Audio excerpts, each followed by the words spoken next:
무피 투자, 제 돈을 한 푼도 들이지 않고 나서도 이 억대 수익을 본 경우들도 있어요. 제가 1,000만 원 정도 투자를 했는데 총 3억 2천만 원, 그러니까 월세 수익을 제외하고서라도 한 3억 2천만 원의 수익을 본 경험. 2년 차의 월급이 180만 원이 채 되질 않았습니다. 당당하게 주식 계좌를 개설을 했고요.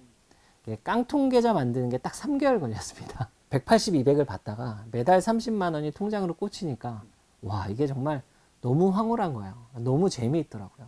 그래서 어떻게 하면은 부동산을 싸게 살 수 있을까? 어떻게 하면 부동산 투자를 잘 할 수 있을까? 이 생각뿐이었거든요. 제가 부동산 투자를 하시는 분들한테도 항상 경매 투자를 권하는 이유가 정말 저렴하게 살 수 있는 건 굉장히 큰 경쟁력이 돼요.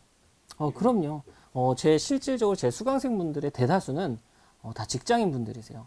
이게 투잡하기가 굉장히 좋습니다. 구독, 좋아요 부탁드립니다. 안녕하세요. 네, 안녕하세요. 간단하게 자기소개 한번 부탁드립니다. 네, 안녕하세요. 저는 16년 동안 부동산 투자자로 활동하면서 경매 강의와 부동산 강의를 하고 있는 네이말이라고 합니다. 저는 블로그로 주로 소통을 하고 있고요. 그리고 네이버 부동산 인플루언서로도 활동을 하고 있습니다. 만나서 반갑습니다. 반갑습니다. 그러면 최근에 네.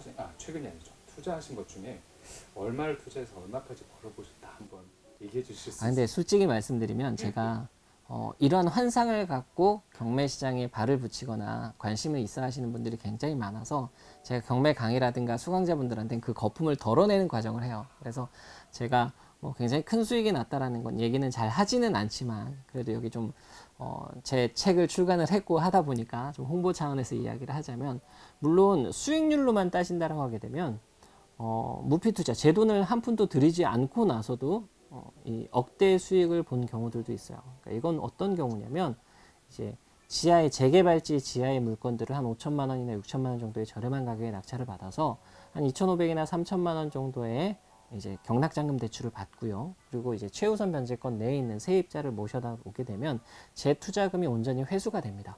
그리고 나서 이제 시간이 흐른 뒤에 피 1억 정도에 제가 매도한 경험이 있어서 이러한 것들에 대한 이제 수익률을 따진다고 하게 되면 무한대에 가깝죠. 제 돈이 들어가지 않은 경우.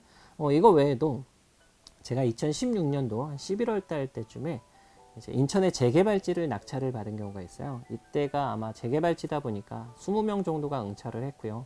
그때 운 좋게 근소한 차이로 제가 1등으로 낙찰을 했었습니다. 근데 그때 당시에도 정말 돈이 없어서 굉장히 처절했는데, 그때 제가 가지고 있는 돈이 딱 입찰 보증금 한 1,000만 원 정도밖에 없었어요. 제가 7,800만 원의 낙찰을 받았는데 1,000만 원 정도밖에 없다 보니까 5천만 원 정도를 경락잔금 대출을 받고 한 2천만 원 정도를 제 마이너스 통장을 활용해서 이제 잔금을 치르게 됩니다.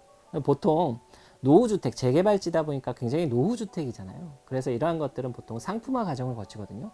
도배, 장판, 싱크대 같은 것들을 바꾸고 공사하고, 그리고 화장실 같은 것들을 공사해서 상품화 과정을 거친 다음에 이제 매도하는 게 일반적인 건데, 여기는 재개발지다 보니까 아무래도 그러한 것들이 2, 3년 뒤에 어차피 멸실이 될 건데 투자하기가 어렵더라고요. 솔직히 돈도 없었어요. 그래서 주변 시세보다 저렴하게 월세를 놨습니다. 200에 30만 원에.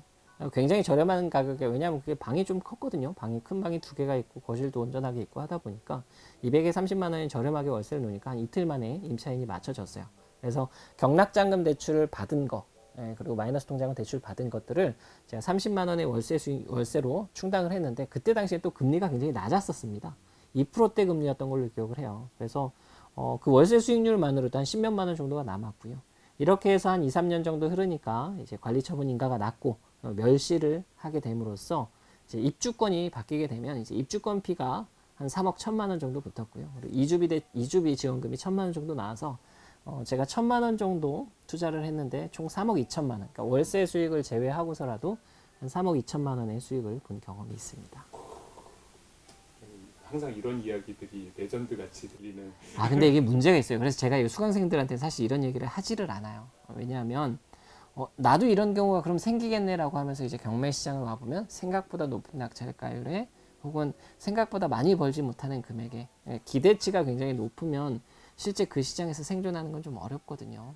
바닥부터 다지면서 나가는 걸 좀 많이 추천하는 편이다 보니까 그렇게 오신 분들의 거품을 걷어내는 작업을 일단 저는 수강생분들한테 먼저 하고 있습니다.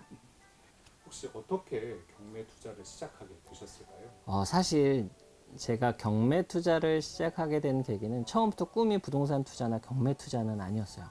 저는 제 꿈은 사실 호텔리어였습니다. 호텔 총지배인이었고요.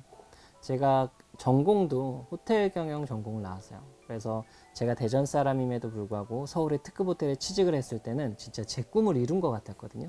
그래서 제가 호텔에 취직을 하고 나서는 이제 부수적인 문제들은 다 해결이 될 거다라고 생각을 하고 자취를 시작했는데, 야, 이게 정말 관광 숙박업은 지금까지도 좀 많이 박봉해요. 제가 그때 당시 2005년 정도였어요. 그때 2년 차의 월급이 180만 원이 채 되질 않았습니다.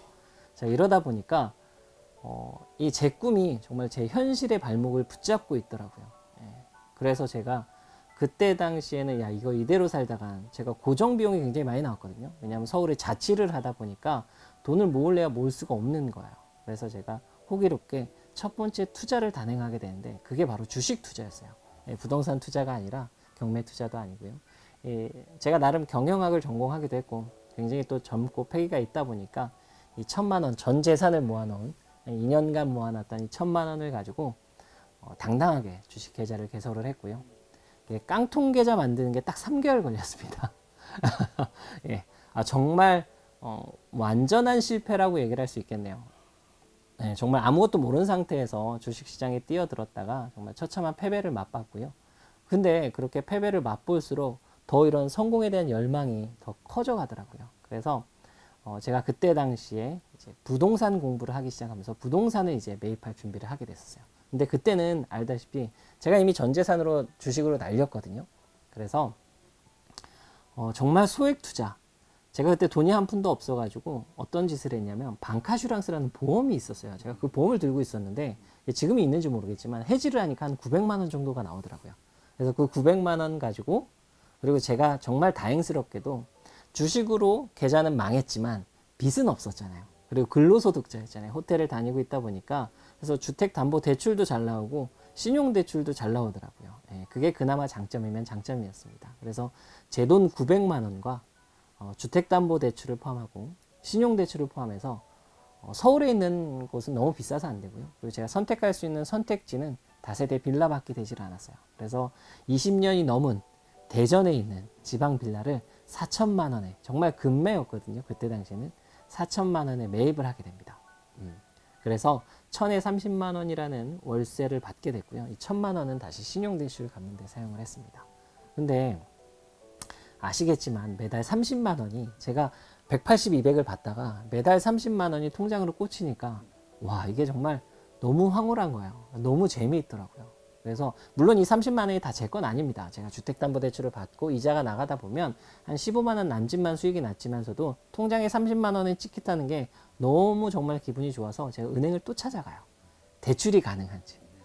이러한 주택을 한 채 더 받고 싶다, 사고 싶다라는 생각으로 은행을 찾아가니까 은행에서는 당연히 거절을 하죠.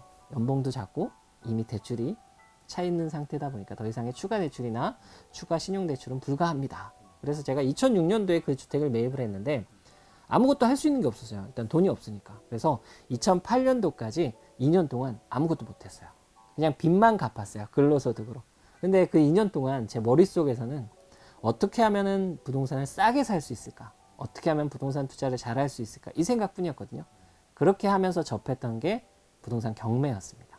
경매 공부를 하고 2008년 정도가 되니까 어느 정도 경매에 대한 자신도 있었고, 그때 첫 빌라를 경매로 낙찰받게 되면서 이제 경매 시장에 발을 들여놓게 된 거죠.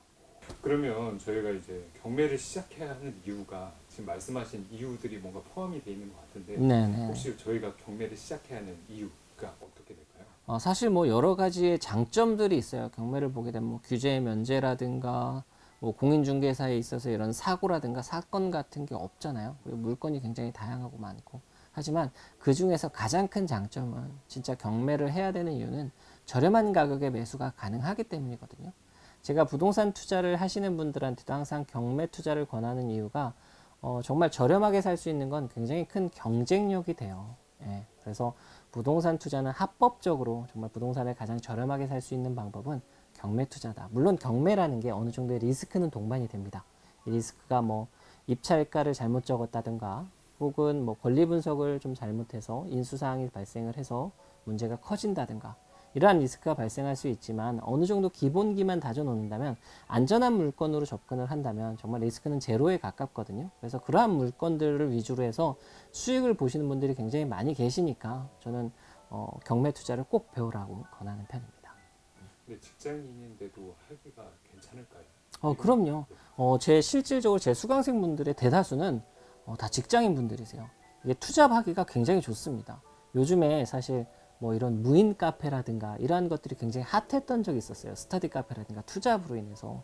이게 무인이라고 하면 이제 왠지 사람의 손이 안 탈 것 같고 이러다 또 자동화가 굉장히 잘 돼 있을 것 같지만 그게 절대 그렇지가 않거든요. 근데 경매 같은 경우에는 말 그대로 입찰할 때는 반차 혹은 연차 같은 경우 하루 쉰다든가 임장은 주말에 뭐 가족여행을 저도 가족여행처럼 나들이처럼 가서 임장을 갔다가 오전에 뭐 반차를 내고서 입찰을 하는 분들도 많이 있고요. 매수 대리를 신청해 가지고 대리 경매를 이렇게 신청하시는 분들도 많이 있기 때문에 생각보다 대부분의 경매 투자자들은 다 투잡, 그러니까 근로소득자이신 분들이 경매 투자를 하는 경우가 많아요.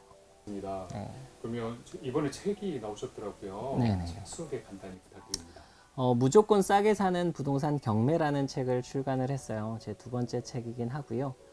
이 책은 경매 입문서입니다. 그래서 초보자분들도 이해하기 쉽게끔 뭐 그림이라든가 판례라든가 핵심 요약, 권리 분석에 있어서의 이러한 핵심 요인들, 요점 같은 것들을 굉장히 잘 다룬 책이거든요. 그래서 초보자분들도 한결 쉽게 다가갈 수 있고 이해하기 쉽게 만든 책입니다.